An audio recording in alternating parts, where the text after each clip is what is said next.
Chennai RK நகர் தொகுதியின் தமிழக வெற்றிக்கழக வேட்பாளரான மரிய வில்சன் நாகாத்தம்மன் கோவில் தெரு, மண்ணப்பன் தெரு, திருநாவுக்கரசு தோட்டம் ஆகிய பகுதிகளில் பிரச்சாரம் மேற்கொண்டார். பிரச்சாரத்தின் போது மயிலாட்டம், ஒயிலாட்டம் ஆகியவையும் நடைபெற்றன. இதனையடுத்து வீடுகளிலும் கடைகளிலும் சென்று வாக்கு சேகரித்த மரிய வில்சன் தாவேக்க வாக்குறுதிகள் அடங்கிய துண்டு பிரசுரத்தை வழங்கினார். தக்காளி விற்கும் பெண் வியாபாரியிடம் பணம் கொடுத்து 1 கிலோ தக்காளி வாங்கிய மரிய வில்சன் விசில் சின்னத்திற்கு ஓட்டு போட வேண்டும் என்று கேட்டுக்கொண்டார்.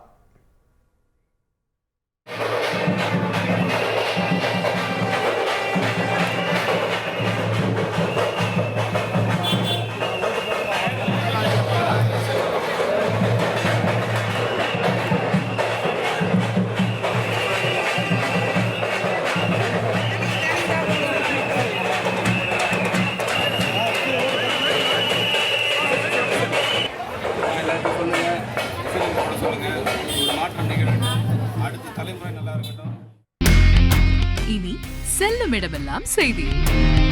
தந்தி டிவியின் வாட்ஸ்அப் சேனலை ஃபாலோ பண்ணினா செல்ல இருக்கும் இடமெல்லாம் செய்தி. இதோ QR கோட் இப்பவே ஸ்கேன் பண்ணுங்க, ஃபாலோ பண்ணுங்க.